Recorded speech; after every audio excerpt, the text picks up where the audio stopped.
छिपा कर नहीं रख रहे हैं। उजागर होने का समय आ गया है और आदेश स्पष्ट है, इसे जल्दी से जल्दी बाहर निकालो, क्योंकि अगर तुम ऐसा नहीं करोगे तो इसकी कीमत न केवल तुम्हारी शांति होगी बल्कि तुम्हारा उद्देश्य भी होगा।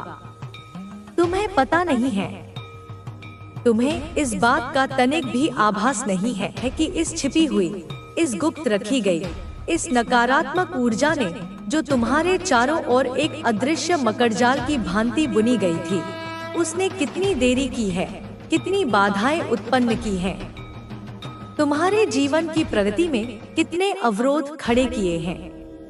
वह जादू, वह टोना, वह तामसिक क्रिया और उसके परिणामस्वरूप होने वाला आध्यात्मिक क्षय, वह आत्मिक अवसान जिससे तुम्हारा आभा मंडल, तुम्हारी ऊर्जा का क्षेत्र ढका हुआ था, वह पत्थर जिसे तुम शायद अब तक पहचान भी नहीं पाए हो, वह केवल एक भौतिक वस्तु, एक साधारण सा कंकड़ या सजावट का सामान नहीं था।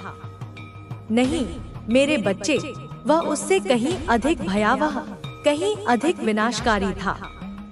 यह अंधकार का बीज था, एक ऐसा विष बीज जिसे अत्यंत सावधानी से, गहन द्वेष और ईर्ष्या के साथ तुम्हारे जीवन की उर्वरा भूमि में बोया गया था। इसका एकमात्र, इसका निकृष्ट उद्देश्य था भ्रम को बढ़ाना, तुम्हारे मन में संदेह उत्पन्न करना, तुम्हें दिशाहीन करना, तुम्हारे शरीर और आत्मा में थकान, एक ऐसी निरंतर क्लांति को भरना जो किसी शारीरिक श्रम का परिणाम न हो, और सबसे घातक आध्यात्मिक अंधापन, आत्मिक दृष्टिहीनता को बढ़ाना, ताकि तुम सत्य को देख न सको, ताकि तुम अपने मार्ग को पहचान न सको, ताकि तुम ईश्वर की ओर उन्मुख न हो सको। और यह कुछ समय तक, एक लंबी अवधि तक काम किया। ओह, इसने कितनी चतुराई से, कितनी धूर्तता से अपना प्रभाव डाला। तुम बिखरे हुए महसूस करते थे, जैसे तुम्हारे व्यक्तित्व के, तुम्हारे अस्तित्व के टुकड़े टुकड़े हो गए हों, और तुम उन्हें समेटने में स्वयं को सर्वथा असमर्थ पा रहे थे। तुम अवरुद्ध महसूस करते थे, जैसे तुम्हारी हर राह में, हर प्रयास में कोई अदृश्य दीवार खड़ी कर दी गई हो, जिसे तुम लांघ नहीं सकते थे, जिसे तुम तोड़ नहीं सकते थे। तुम बिना किसी स्पष्ट कारण के, बिना किसी शारीरिक व्याधि के, बिना किसी अतिरिक्त श्रम के सदैव थके हुए महसूस करते थे।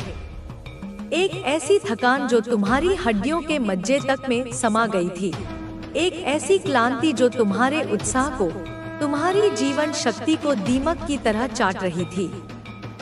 यह थकान मात्र शारीरिक नहीं थी, यह मानसिक थी, यह भावनात्मक थी, यह आध्यात्मिक थी।